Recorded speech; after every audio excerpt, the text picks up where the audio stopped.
Nós iremos dar sequência ao nosso estudo no Evangelho de João, capítulo 17. Hoje nós meditaremos os versículos 13 a 19, desse capítulo.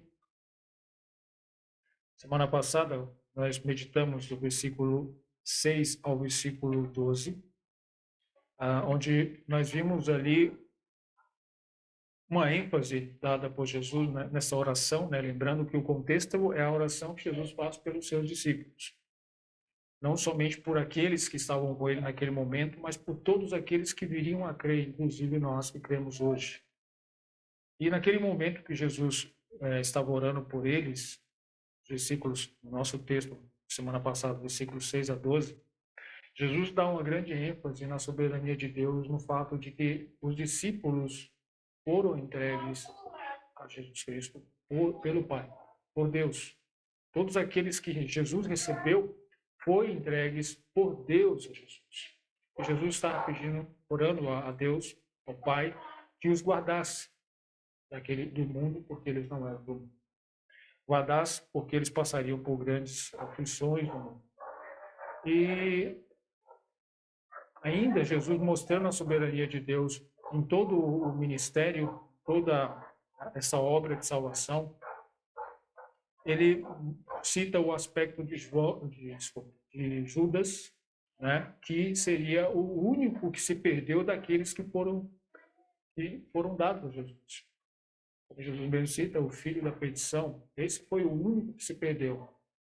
E algumas pessoas levantam a questão assim, bom, Deus é soberano, então Judas era simplesmente um boneco, um bode expiatório, estava ali para fazer o que foi determinado e acabou.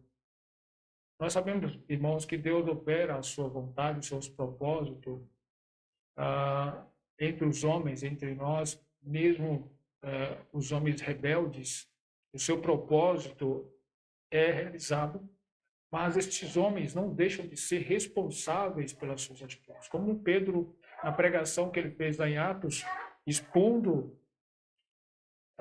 o que os judeus fizeram a Jesus Cristo, Pedro deixa bem claro que eles fizeram aquilo que era de conformidade com a vontade de Deus. Porém, eles continuavam sendo responsáveis, porque foram eles que fizeram. Eles fizeram aquilo que era da vontade de Deus, mas foram eles que fizeram. Da mesma forma, como o que me deu um branco na semana passada foi o fato de que eu ia lembrar que nós, quando meditamos sobre Judas, ele teve os mesmos privilégios que os outros apóstolos. Jesus não tratou Judas de forma diferente dos outros. Judas viu as mesmas coisas que os outros viram. Ele ouviu as mesmas coisas que os outros ouviram.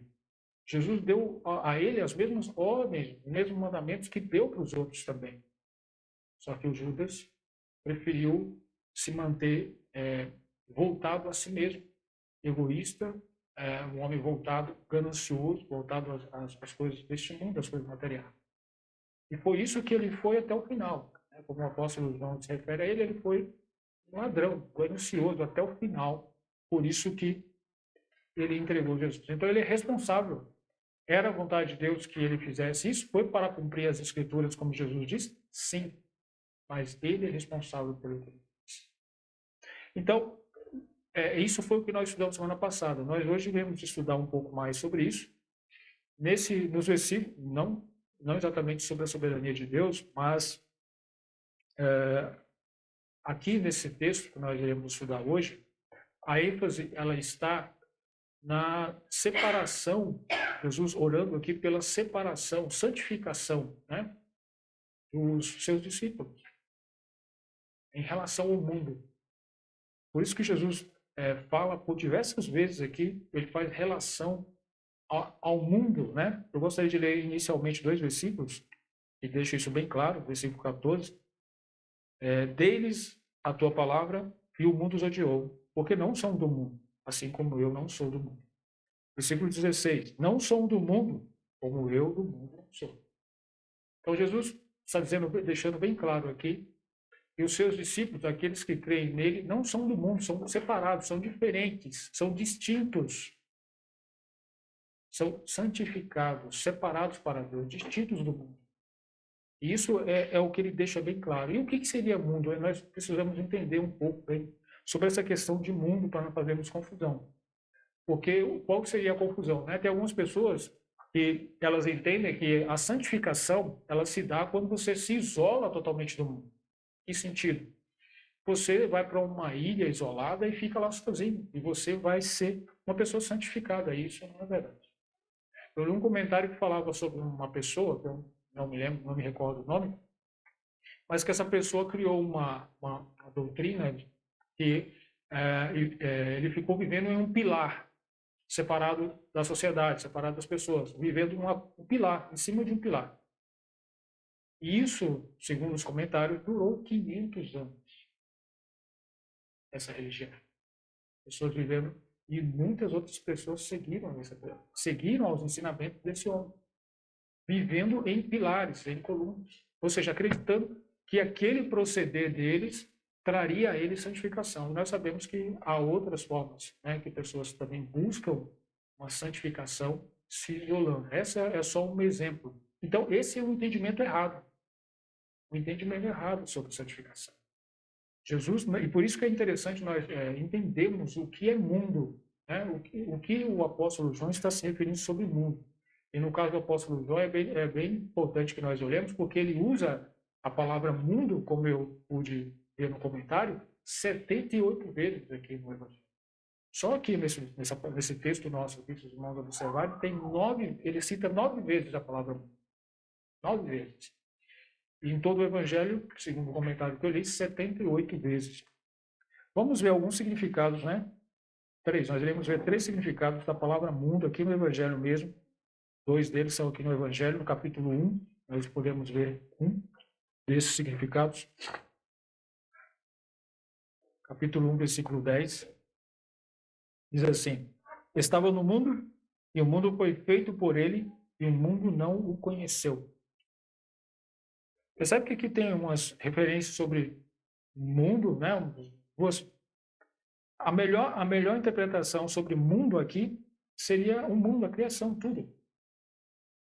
É claro que quando ele fala o mundo não o conheceu, é uma referência clara também às pessoas. Mas uma referência clara na palavra mundo, gostaria que entendesse assim, a palavra mundo aqui, criação. Mas tem também a palavra mundo uma referência a pessoas. Mas no capítulo 3, versículos 16, 17 também, tem uma referência mais clara ainda sobre mundo sendo as pessoas. Diz assim: porque Deus amou o mundo de tal maneira que deu o seu Filho unigênito para que todo aquele que nele crê não pereça, mas tenha vida eterna. Que mundo é esse? Pessoas. Deus amou pessoas. Né? Foi simplesmente a criação. Foi as pessoas que Deus amou e enviou o seu Filho para que morresse, para os que crescem em Jesus, no seu Filho, pudessem ter vida eterna. No versículo 17, porque Deus enviou o seu Filho ao mundo, não para que condenasse o mundo, mas para que o mundo fosse salvo por ele. Não para que as pessoas fossem condenadas, mas para que fossem salvas. Então, nós vemos esses 2 versículos fazendo referências, né, usando a palavra mundo, fazendo referências a coisas diferentes, como o mundo, no sentido da criação, né, do planeta, aquilo que nós vemos, e mundo no sentido de pessoas. Só que o apóstolo João, ele faz uma grande separação entre nós amarmos o mundo e amarmos a Deus. Ele faz uma linha de separação bem clara. Fala assim: aquele que ama o mundo, o amor do Pai não está nele. Em 1 João capítulo 2, versículo 15, se eu não estiver enganado. Então, é uma linha de separação. Mas, nesses 2 sentidos para o mundo aqui, é errado amarmos o mundo? Não, não é errado. Não é errado nós amarmos aquilo que Deus criou. Admirarmos aquilo que Deus criou. Usufruirmos daquilo que Deus criou. Isso não é errado. Como também não é errado nós amarmos os mundanos que vivem no mundo. Pelo contrário, a palavra de Deus nos exorta a amarmos essas pessoas e levarmos o evangelho a essas pessoas. Levarmos o evangelho do arrependimento. Mostrar a eles o juízo, a condenação eterna e a salvação eterna. Então, precisamos amar essas pessoas. E devemos amar o mundo, aquilo que Deus criou, né? As coisas belas que Deus criou. Mas o apóstolo João também cita mundo em um outro sentido. E isso ele cita lá em 1 João também, só que no capítulo 5, versículo 19. Ele diz assim: sabemos que somos de Deus e que todo o mundo está no maligno. Esse mundo aqui é o sistema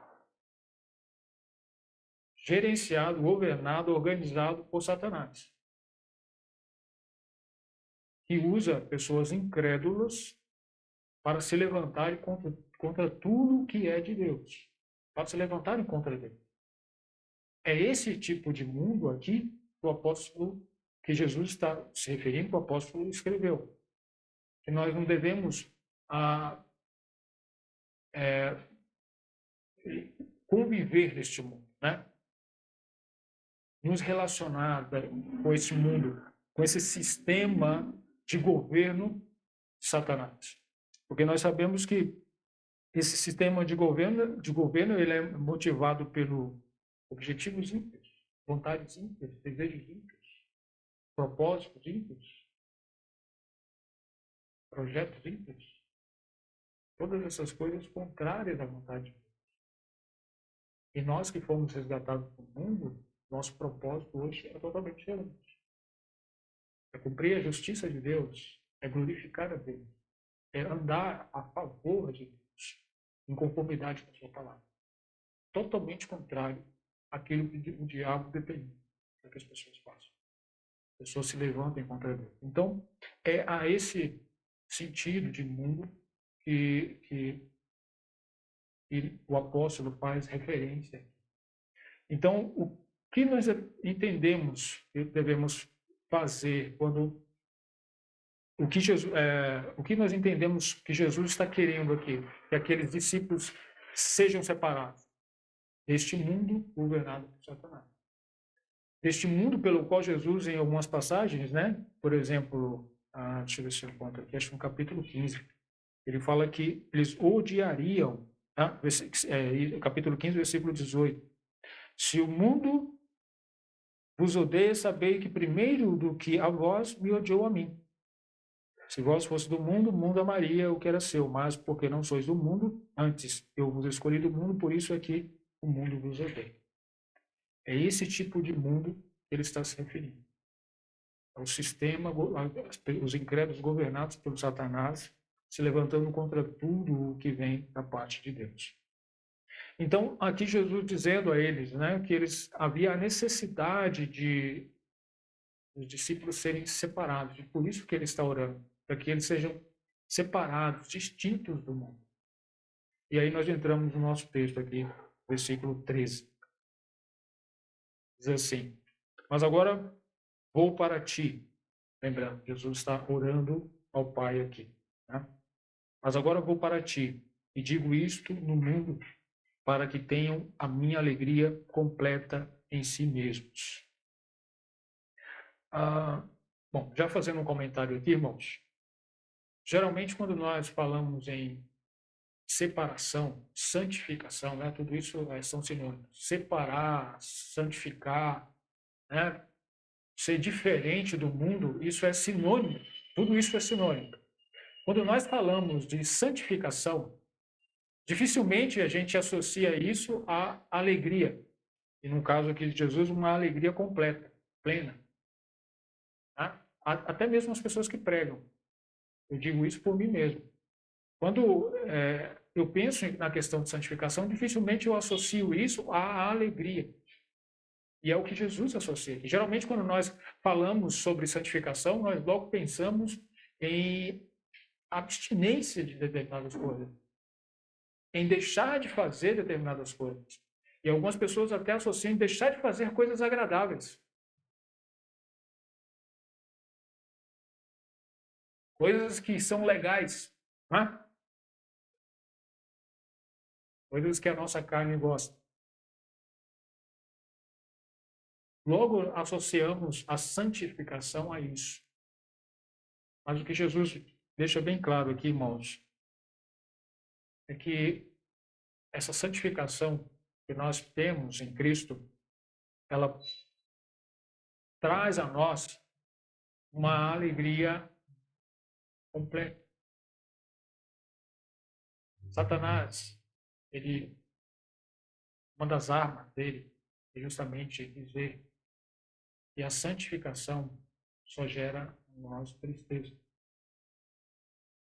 Porque nós precisamos nos separar, nos abster de deixar algumas coisas para a santificação. Enquanto o pecado, não. O pecado, ele traz prazer. Ele traz prazer imediato.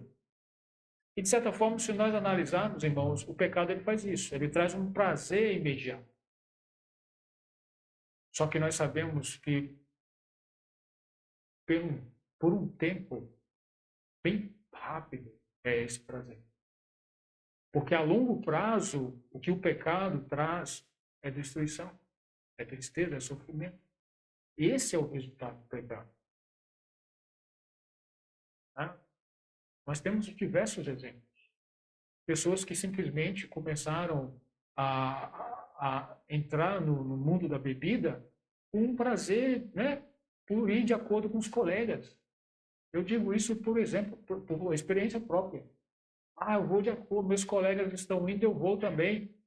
E, de repente, você está afundado naquilo e não consegue sair. E, de repente, você é encontrado nas sarjetas no meio da rua, porque não consegue parar de beber. E, de repente, seus parentes...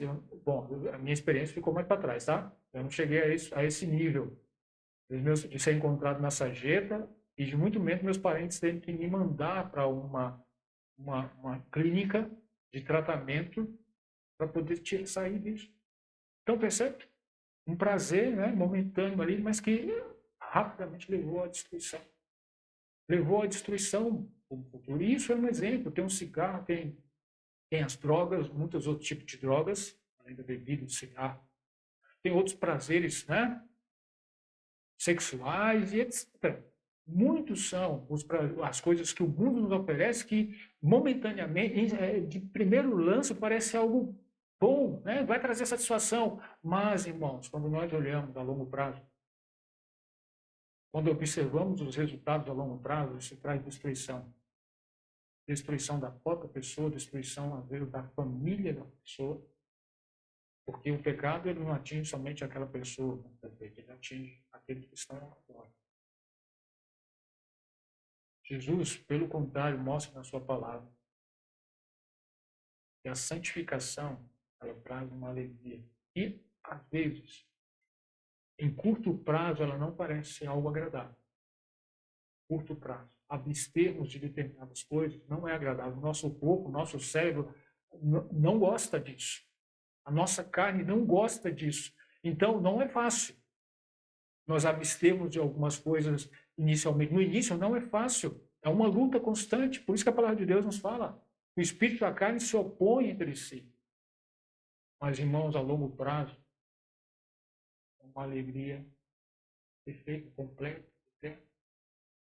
Tem um salmo de Davi, né, capítulo 16, versículo 11. Ele fala assim no final do versículo: a tua presença, na tua presença, a plenitude de alegria. Na tua mão, há prazeres para sempre. Essas são grandes verdades que ele está dizendo. Isso é o que Jesus diz daqueles que se santificam. Eles conseguem passar por momentos onde nós diríamos que grande adversidade, que grande tribulação que essa pessoa está passando, porém com grande alegria. Com grande alegria. Chega a ser contraditório, mas é uma verdade. Uma verdade que o qual Jesus ensina. O qual Jesus diz. Então, quando nós pensarmos em santificação, irmão, nós temos que lembrar que isso é para a nossa alegria completa, para que nós tenhamos uma alegria plena. Para isso que serve a santificação. Não é para a tristeza. Quem coloca esse pensamento de que a santificação traz tristeza é o diabo. Nosso inimigo faz isso. Mas Jesus, em momento nenhum, fala isso. Nós seremos tristes por estarmos santificando. Estamos sendo santificados. Então, nós precisamos progredir em distinção com o mundo, em separação do mundo. E um primeiro passo é buscando a santificação onde está a verdadeira alegria. onde nós conseguimos a verdadeira alegria. No versículo 14, nos mostra que nós devemos ser distintos do mundo como Jesus foi, né?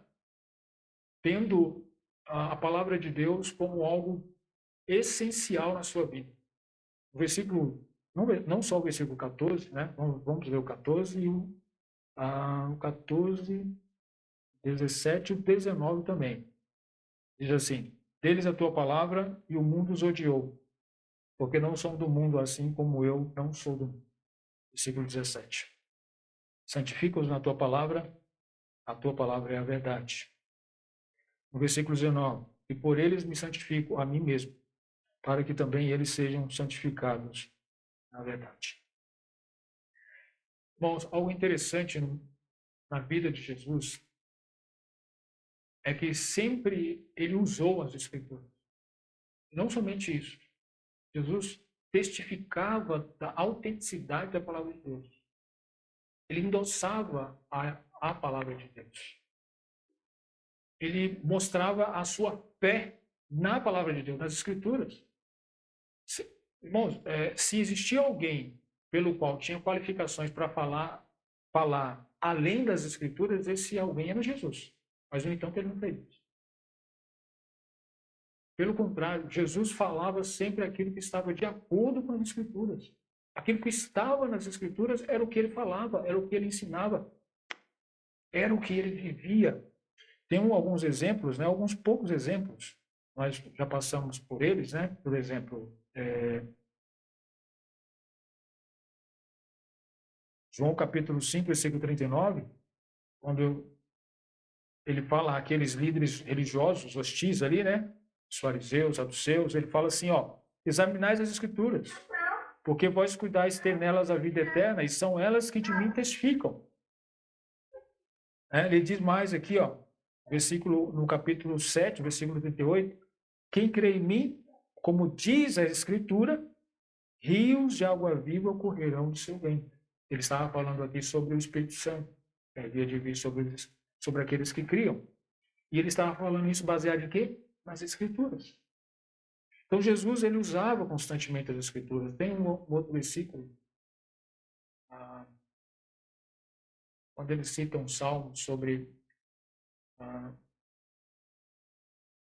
ele fala, sois deuses, ninguém pode anular a Escritura. Jesus está dizendo ali sobre a autoridade da Escritura, que ela não podia ser anulada, porque nesse momento que Jesus fala isso, usando as Escrituras, ele está falando isso em resposta àquelas pessoas que estavam questionando o fato dele se colocar como Deus. Desculpe, irmãos, eu não anotei, não lembro a passagem. Mas ali naquela passagem, Jesus está endossando que as Escrituras disse isso, e isso não pode voltar atrás. Ou seja, uma vez que a palavra de Deus relatou tal coisa, esta coisa ela é uma verdade absoluta e não se volta atrás disso. Aí tem uma outra passagem, né? Jesus disse aos discípulos, depois da sua ressurreição, no capítulo 24, versículo 44 de Lucas, tá? Lucas 24, 44, ele disse assim, e disse-lhes, são estas as palavras que vos disse, estando ainda convosco, que convinha que se cumprisse tudo o que de mim estava escrito na lei de Moisés e nos profetas e nos salmos. E aí continua falando lá que foi aberto o entendimento dos discípulos e eles compreenderam o que estava nas Escrituras. Percebe-se? Jesus sempre usou as Escrituras. Ele endossava. E ele está mostrando a importância que é a palavra de Deus. Ele está mostrando a autoridade que ela é e que ela deve ser nas nossas vidas. No versículo 17, ele se refere à palavra de Deus como a verdade. Jesus não está dizendo aqui que a palavra de Deus é uma entre muitas verdades. Não está dizendo isso. Ou que a palavra de Deus contém a verdade, também não é isso. Ele está dizendo que a palavra de Deus é a verdade, ou seja, na sua essência ela é a verdade, pela qual todas as outras coisas que nós ouvimos e lemos tem que ser medida pela palavra. É a palavra de Deus que mede essas coisas para ver se elas são verdadeiras ou não. Mas tudo aquilo que é espiritualmente moral, correto, que é do agrado de Deus, está escrito na sua palavra. E precisam ser observados. Nós precisamos estar atentos.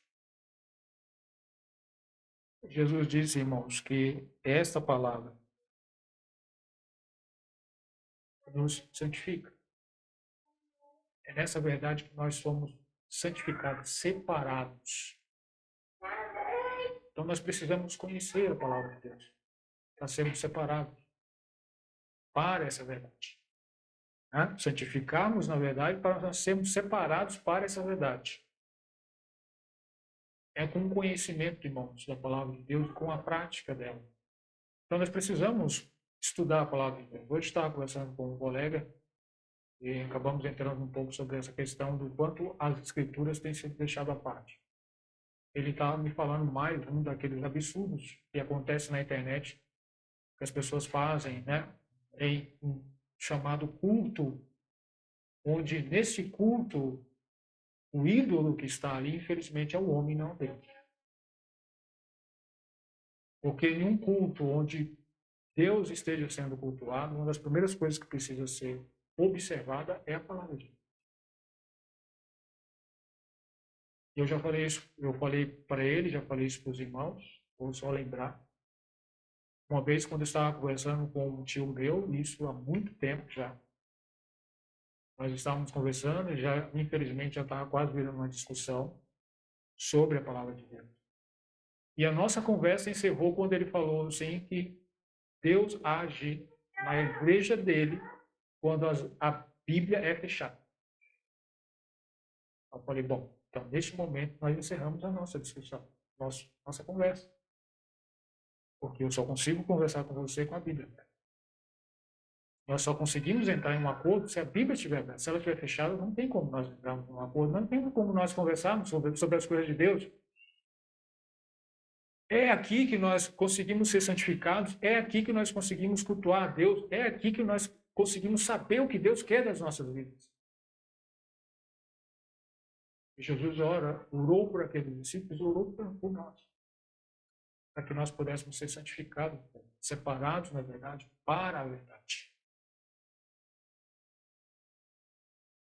Irmãos, quando nós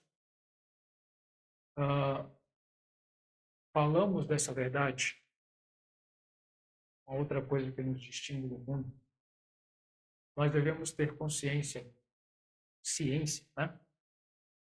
de que nós não seremos bem aceitos. Se você, por mais que você se esforce, para ser uma pessoa tranquila, calma, para ser como Jesus foi.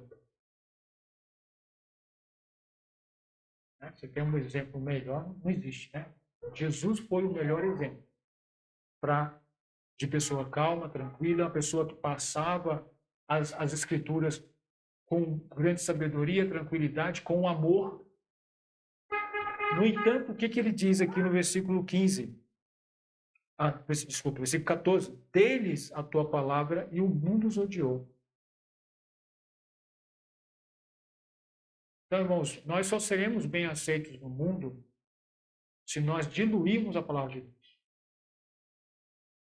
Começarmos a jogar água nela, deixar ela bem rala, distorcer a palavra de Deus, aí sim as pessoas nos aceitam. As pessoas nos olharão bem para nós. O mundo nos aceitará. Mas para isso nós precisamos deixar as escrituras de lado. Mas se nós passarmos a verdade, o mundo, como diz aqui, odiará. E isso nós precisamos ter ciência. Nós precisamos ter conhecimento disso. Não é todo mundo que vai querer ouvir a palavra de Deus e vai nos agradecer por isso, por falarmos de Deus. Muitos nos odiarão por isso. Jesus deixa isso bem claro. Versículo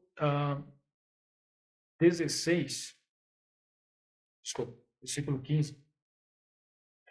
Jesus mostra aqui um outro aspecto, a nossa distinção do mundo. Quando ele ora a Deus dizendo assim, não peço que os tires do mundo, mas que os livres do mal. Quando Jesus diz isso, né, na sua oração, orando pelos discípulos, livrar do mal, nós precisamos, irmãos, ter ciência de onde nós estamos.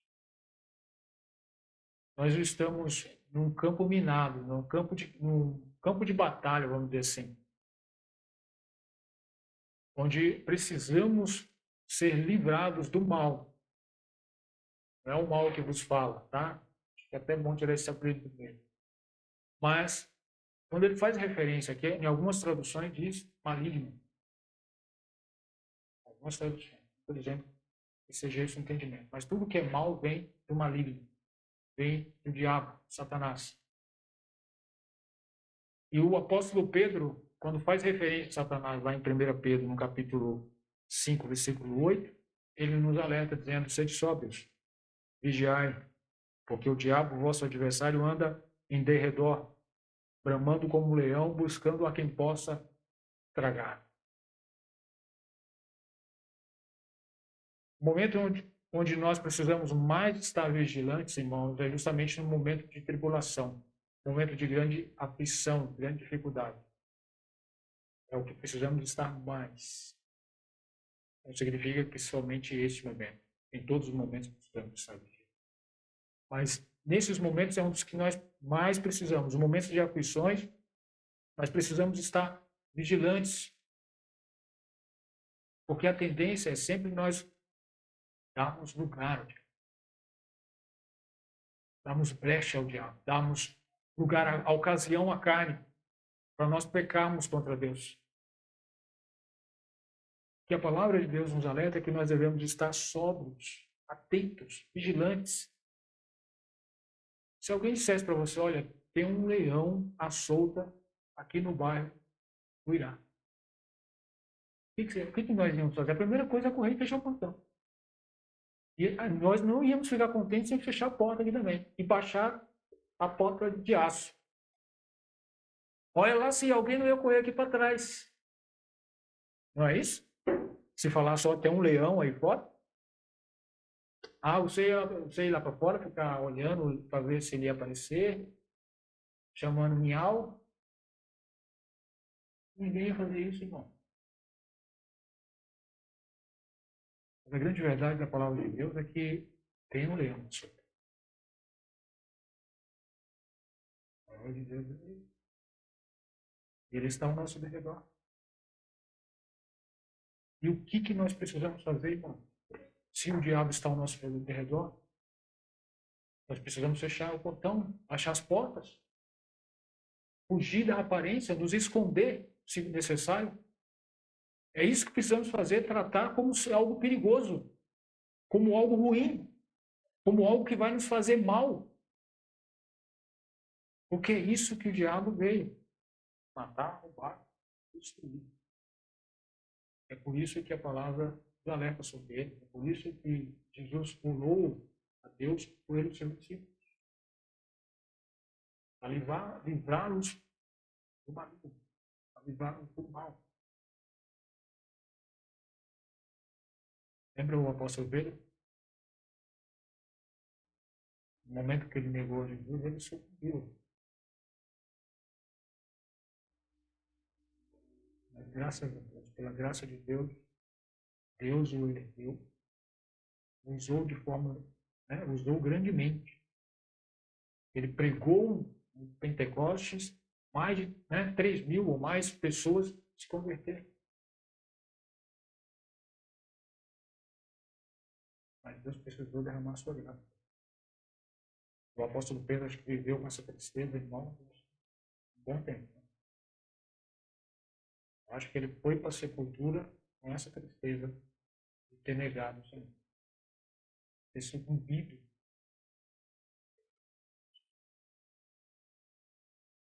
Então, irmãos, nós devemos estar vigilantes, atentos, porque o nosso adversário não descansa. Ele não está que nem eu, que quer dormir toda hora. Eu Ele não está assim. Sempre buscando brechas. Aqui no versículo, agora no versículo 16, né? Jesus diz assim: não são do mundo, como eu do mundo não sou. Isso aqui seria uma referência, né? Jesus dando uma justificativa para o fato do versículo 15. Né? Deus está aguardando os seus discípulos. Guardando por quê? Porque eles não são do mundo, como eu do mundo não sou. Né? E esse, como eu li no início, Jesus repete a mesma coisa no final do versículo 14, né? Porque não são do mundo, assim como eu não sou do mundo. Irmãos, o que nos ajuda a fazermos distinção, a estarmos nos separando do mundo, é justamente essa verdade em nossa mente e nosso coração. Então, geralmente, quando nós vamos fazer um passeio, né, para uma cidade, uma viagem turística, por exemplo, nós vamos lá para Presidente Epitácio. Nós vamos chegar lá, né? E começar a fincar raízes lá, falar assim, olha, não vou sair mais daqui, vou ficar aqui, acabou, vou deixar todo mundo para trás, deixar todo mundo embora e começar a levar todas as nossas mudanças. Alguém vai fazer isso, levar as mudanças para lá? Por quê? Porque nós sabemos que lá não é nossa casa. Nossa casa está em São José dos Campos. E, olha, eu estou comparando a um local agradável, né? Onde nós iremos encontrar pessoas agradáveis, e local, pelas fotos, um local bonito. Mas que Jesus está fazendo referência a nós não sermos desse mundo em comparação com o outro mundo do qual nós fazemos parte. Bom, que não vou nem abrir a boca para querer compará-lo com alguma coisa. Não vou dizer algo que seja digno a esse mundo que Jesus tem reservado. Eu e você, nós não somos desse. Nós não somos desse mundo assim como Jesus não é. Porque Jesus veio de cima. E nós, assim como Jesus, nascemos daquele que é de cima. Nós nascemos no Espírito. Lá no capítulo 3, versículo de 1 a 8, Jesus fala claramente isso. Que nós nascemos do Espírito. Nascemos de novo, nós somos uma nova criatura. Então é isso que aconteceu comigo e com você. Nós não somos deste mundo porque nós somos uma nova criatura. Os nossos desejos não são mais os mesmos que do passado. Nossos desejos hoje é fazer a vontade de Deus. Os nossos propósitos hoje não são os mesmos do passado. O nosso propósito hoje é glorificar a Deus. Nós não somos desse mundo. Assim como Cristo não é deste mundo. É isso que ele ora pelos seus discípulos. Ora por nós. E aí devemos fazer a pergunta, irmão. Pergunta crucial.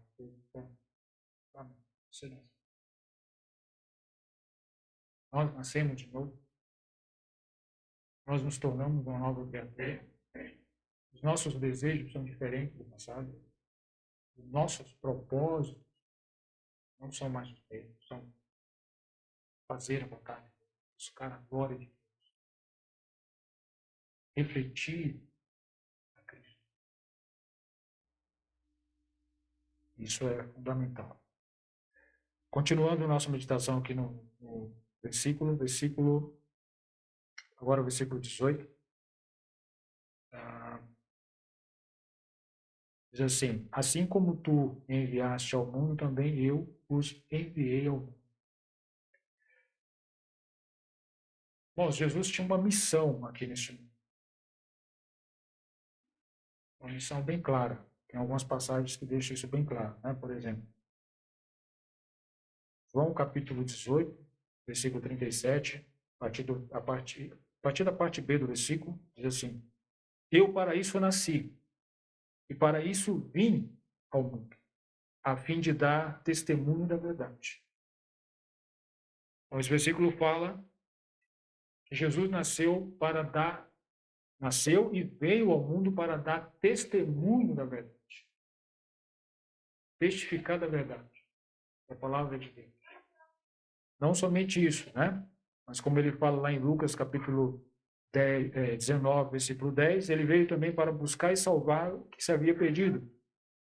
Porque o Filho do Homem veio buscar e salvar o que se havia perdido.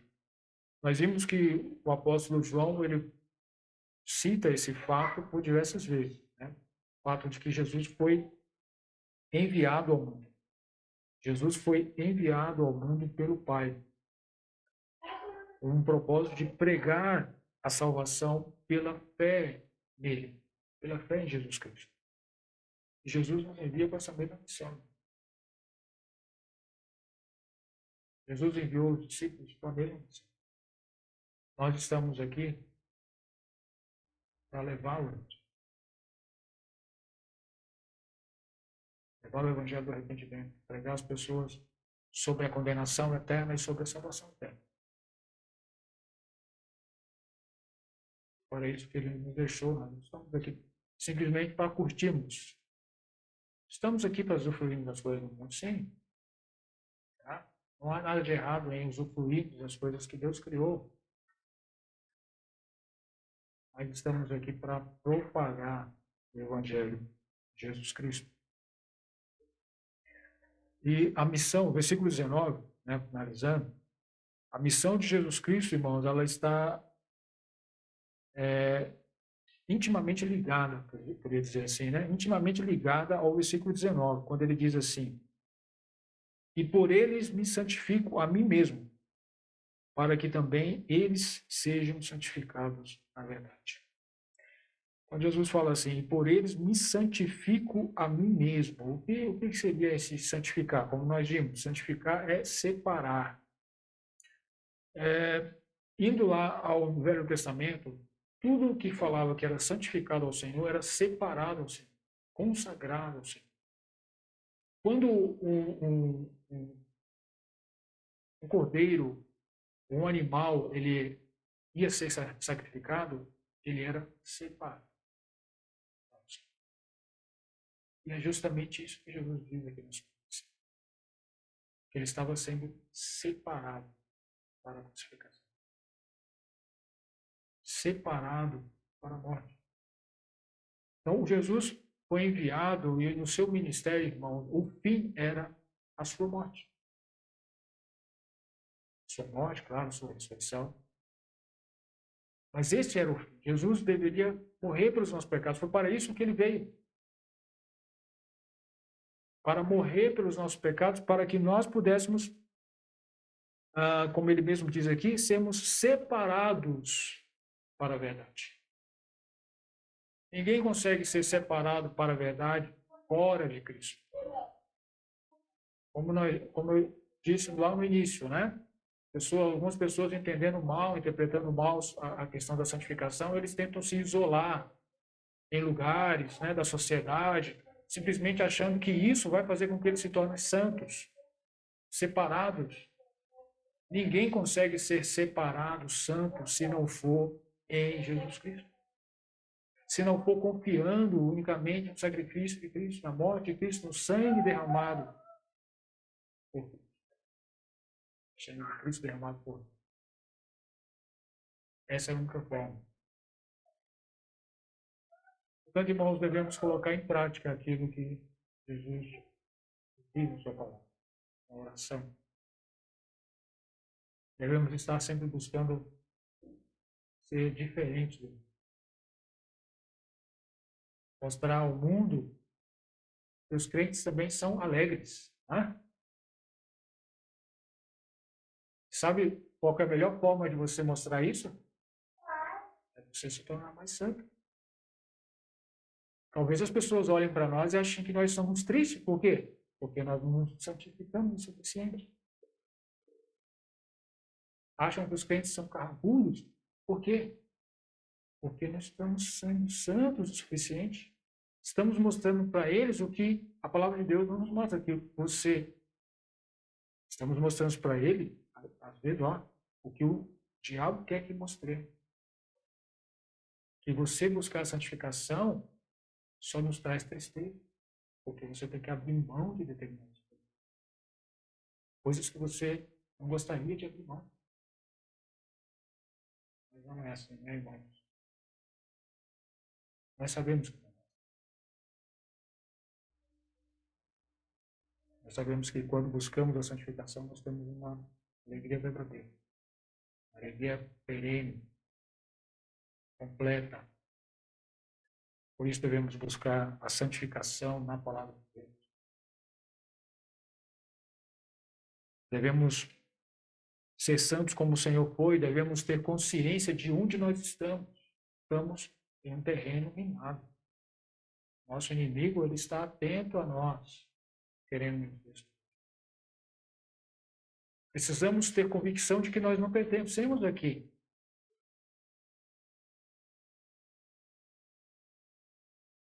Quase nós não seríamos irmãos em Cristo, né, minha esposa? Quase nós estaremos lá na nossa terra natal, lá na Bahia. Por pouco isso não aconteceu. Ficamos aí durante um ano orando ao Senhor. Né? Isso nós fazemos parte lá em Belém, tá? Já tem bastante tempo. 20 anos. Estávamos fazendo o plano de voltar para a Bahia. Voltar para a Bahia. Bom, eu já avisei com o chefe, a gente já estava vendendo móveis, abrindo mão dos móveis, abrindo mão de um monte de coisa. Ou seja, nós estávamos se desvinculando de tudo. Por quê? Porque estávamos voltando para a Bahia. Acabou. Nós oramos e vocês sabem o resultado. Irmão, santificação é isso. Nós precisamos nos vincular das coisas, de muitas coisas, porque, tipo, olha, eu não sou daqui.